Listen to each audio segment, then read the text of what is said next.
Hello, everybody. Hope your week is off to a good start. Kirkwood has made the official announcement that all face-to-face classes will continue online throughout the duration of this semester, right? So that means us, right? That means that there's going to have to be a couple alterations to the class. I posted an announcement this morning, right, kind of discussing what those changes would be. And then also what will be due by the end of this week. There are a couple assignments there. You only need to do one of the assignments, so you have a choice. You can do one or the other. If you do them both, you won't get extra credit or anything like that. Just choose one, right, and stick with it. I hope you guys are enjoying your quarantine. I hope you're practicing social distancing, right? And I hope you're ideally enjoying your time at home, right? Obviously, it's not ideal and it has a lot of cons, but it also has a few pros as well. So one of my pros is I get to work with this girl right here. Yeah, you say hi? Yeah. That's my dog. Her name's Sheba, and she's awesome. So when I'm working at home and I need a break or I get stressed out or whatever, right, I get to take a break, play with her, and she's just always right there, right next to me when I'm working, so that's pretty cool. It's important to focus on the positive things when we're in such a serious situation throughout the world, really.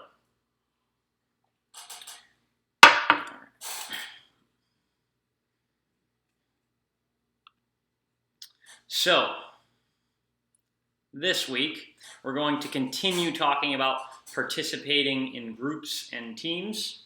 Okay.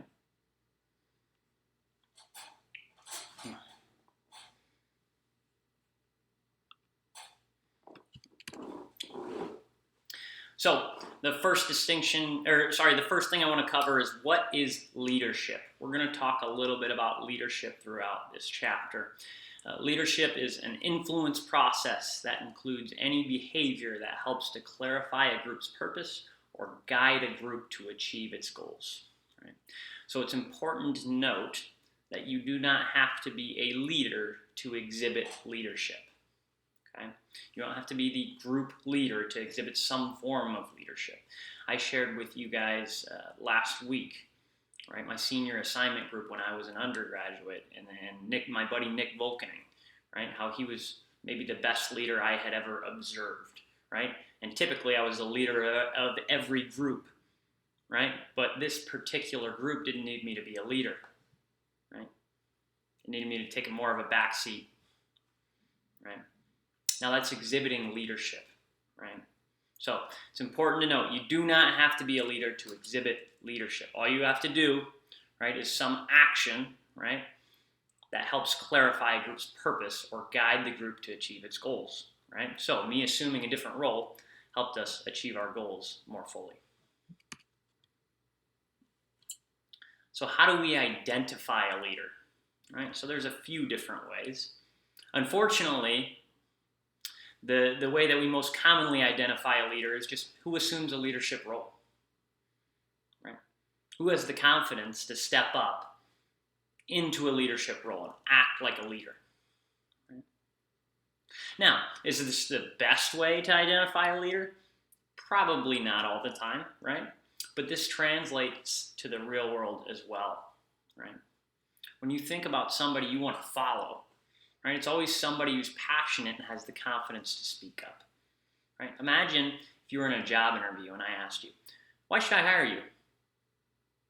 And you were like, oh, I don't really know.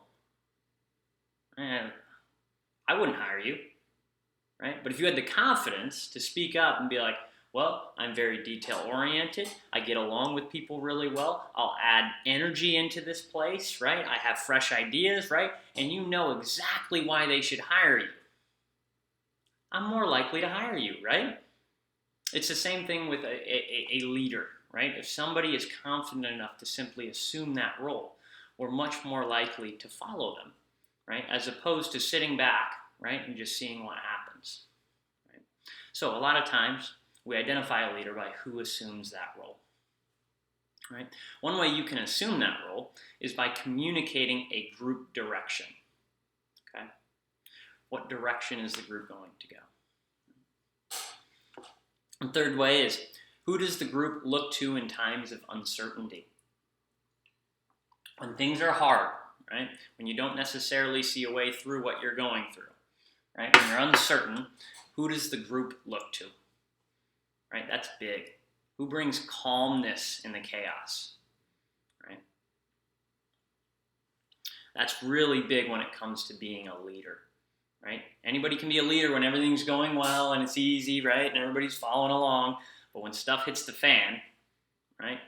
Who's going to communicate that new group direction and figure out how we're going to get through this? Okay? Right. And then my favorite way to identify a leader is who exhibits characteristics that are optimal in a group member. Right? So, obviously, if you're going to be a leader, it's important, right, that you're a good example. Right? So you must have characteristics that are optimal in a group member. Now, if somebody isn't comfortable speaking up, doesn't like to be in the spotlight, right, doesn't want to talk in front of people, and they still exhibit awesome characteristics that are optimal in a group member, maybe they're not a leader. Maybe they're just an awesome group member. Right? And then the last one is charisma. Right? Charisma is something, a quality that makes people want to follow you and listen to you. A lot of the best leaders I know are somewhat charismatic. Right? And the reason why is because in order to be a leader, people have to follow you. In order to be a leader, people have to follow you. So people who have charisma, right? People are drawn in by that. Okay. 2 ways to lead, and I've already touched on one, right? Vocally, right? So that looks like communicating a group direction, right? Making sure people are getting along. The second way is by example, and that goes back to who exhibits characteristics that are optimal in a group member, right? Have you ever had a parent who told you not to do something, but they did it? You didn't really want to listen to them, right? Because why would you listen to them telling you not to do something when they're doing it, right? So it's important that in order to lead, right, you're setting the perfect example, right? The best example that you possibly can. So you can lead vocally, and you can lead by example. A couple of leadership styles. Okay? Autocratic and democratic leadership styles. Okay? An autocratic leader is going to be very task-oriented, and they're going to keep complete control over the group. Okay? Task-oriented, what does that mean? This type of person, this type of leader is constantly going to be focusing on, are we discussing things that are actually related to what our goals are, right? Are we actually discussing things that are on topic? Or are we getting sidetracked? Who's doing this? Who's doing that? Who's doing this? Who's doing that? Okay, that's an autocratic leader. A democratic leader is going to share control, is going to involve members in decision making, and is going to guide task assignment. Okay, so a democratic leader is somebody who is, right, maybe outspoken to the group, right? But when they notice that maybe John is sitting back and hasn't given his opinion, right? This type of leader is going to be like, John, what do you think about this? You've been kind of quiet. I'd love to hear your insight, right? They're going to pull the group together, right? And ensure that everybody is participating and everybody's voice has been heard. Types of group members, 3 types of group members we're going to go over very quickly. One is the task-oriented group member, right? So they're worried about, are we on task, right? This type of group member would likely be an autocratic, more likely to be an autocratic leader. The group building and maintenance member. This person, much more likely to be a democratic leader. They're more worried about, how is the group functioning? What do the relationships look like between group members, right? Are we collaborating well, right? And the last one is the group member that nobody likes. They're the self-centered group member, right? All they're focused on is, how can I get done with this and get a decent grade, right? With doing as little work as possible. They are interested in their own benefit, and that is it. They don't care about their group at all. Please don't be that group member.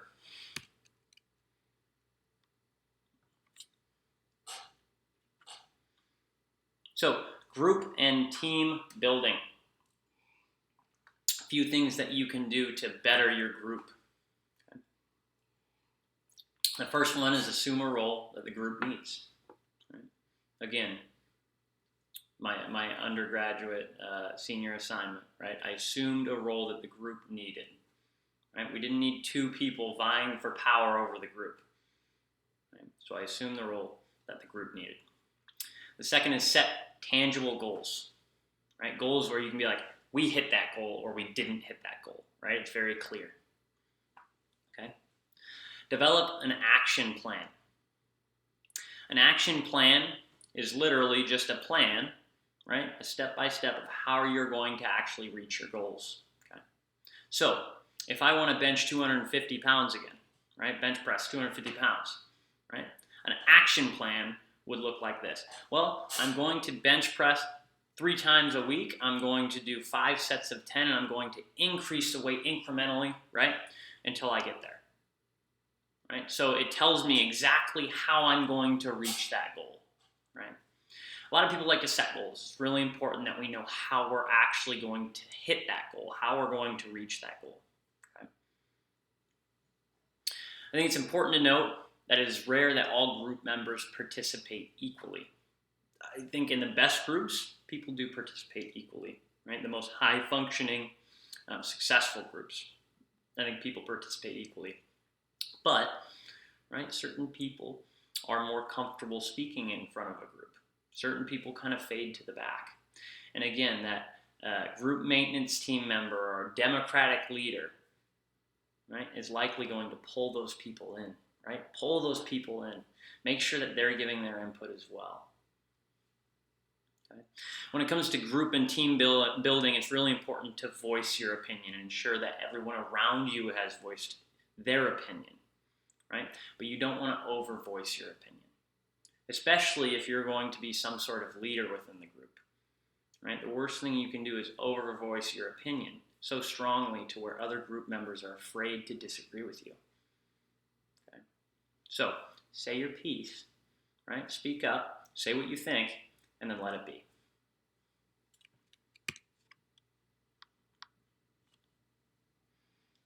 So, reaching group consensus. Consensus is basically a state where everybody within the group feels like they have had a chance to say their piece, and they are okay with moving forward with whatever decision the group has decided. So, how do we reach group consensus? Right, the first way is we strongly encourage every group member to give input and suggestions. Right, so again, drawing those people in who maybe aren't participating as much as others. Promote dialogue and debate. People get scared of debate a lot of times. Debate is a really good thing. It ensures that you're looking at the problem from different sides and fully thinking through your problem or your solution. Okay? So be willing to debate, right? Be willing to disagree with people sometimes. Okay? Avoid discussing things that are not actually relevant to the topic, right? So again, that's the autocratic leader, right? The person who grabs the group and says, we're getting off topic. This is what we need to be focusing on, right? So an ideal leader is probably both democratic and autocratic, right? In different ways. Don't be sensitive. Do not be sensitive. This is one of my pet peeves. Right? So somebody speaks up and they're like, hey, here's what I think the group should do. And then somebody else speaks up and they said, I don't think that's what we should do. I think we should go this direction. And that first person is like, well, what the hell is his problem? Right? If somebody disagrees with you, that's a good thing. That is a good thing, right? It means that there is a diverse thought process among the group, right? And diverse thought processes are good, right? Diversity is good. In America, we've kind of dumbed down diversity simply to, well, we need this many Caucasians, this many African Americans, this many Latinos, this many, right? That's not actually what diversity is, It's not hitting a quota of people of a different race or from a different country. Diversity is about having different ways of thinking about the same problem. Okay? Having different ways of thinking about the same problem. Now, the thought behind, right, hiring this many of this race, this many of this race, is maybe people of different races grew up differently because they have different cultures in some way, right? So if they grew up differently, they might think about a problem differently than somebody else, right? So we're still chasing after that diverse thought process and thinking about the same problem different ways, right? But that's not actually what diversity is, right? It's not about hitting a quota, right? It's about thinking about the same thing different ways. So how do we deal with conflict? Again, another thing that people think is always negative and a lot of people shy away from. Okay? So how do we ensure that when conflict arises, it's positive, right? And it actually pushes the group forward to reaching their goals. The first way is we express disagreement openly and honestly. So if you disagree with someone, you tell them in a respectful way, right? But you don't sit back and bottle all that up, and then resentment builds up because there's disagreement after disagreement after disagreement after disagreement, and you're just going along with it. That's not healthy, and that doesn't help you, and that doesn't help your group, and it's actually rather selfish because you're more concerned with your comfort, right, than the success of the group. Okay? So express your disagreement openly and honestly. Right? Stick to the issues, right? Avoid insults, right? So again, do it politely. Base disagreements on solid evidence. Okay? So what does that look like? Well, it looks like this. Hey, John, I think you've kind of been a drain on the group. I think that you've been rather negative, and I think that you have brought the group down. Right? Oh, well, really? How have I done that? Well, you made this comment, you made this comment, you said this, right? You showed up late, you didn't do, right? Instead of John pushing back and being like, well, what did I do? And you're just like, well, I don't know. You've just kind of been negative. That's not helpful to anybody. What is John going to think? He's going to think, F you. Right? You didn't have anything to actually base your comment on. Right? So base your disagreement on solid evidence. Right? Logos. We'll talk about that, and when we talk about persuasion, we'll talk about ethos, pathos, and logos, right? This would be logos, right? The logical soundness of your argument. Okay. Be receptive to criticisms and disagreements, right? So if somebody says, hey, I think you've been negative, right? Okay, tell me why. They tell you why, and you say, okay, you know what? Those are concrete examples. I'll do better, right, next time. I'll do my best to fix that problem. Always remain calm, negotiate differences, and then move on. Move on, move on, move on. The worst thing is when you have a disagreement with somebody, everybody says their piece, right? You negotiate your differences, and then 2 weeks down the road, I'm still thinking about, well, frickin' John over there, he said this about me, and wow, what a jerk. Again, that's not helping the group move forward. Right? It's important that when disagreements arise, right, once you've settled those disagreements, right, you move on. You move past them. You put them behind you and stop dwelling on them. Right? And then again, I put, don't be sensitive. Don't be sensitive. If you're sensitive, it's going to be a lot harder to move on. Okay? If somebody expresses a disagreement with you and you freak out, well, they're not going to want to express their disagreement openly and honestly next time. So it's important, right, that you're not sensitive and you're receptive to criticism. How do we problem solve? Well, a very similar way, actually. Okay? So the first way is we clearly define and analyze the problem. Okay? We suggest possible solutions for the problem. We discuss which solution is best. right? We select the best solution, and then we put that solution into practice. It's very important that we avoid dwelling on other solutions, right? So if I'm in a group of 4 or 5, let's say 5, and me and John, right? We run into a problem as a group, and me and John think, well, this solution is the way we should go. And the other 3 people in the group say, no, I think we should go this other way, right?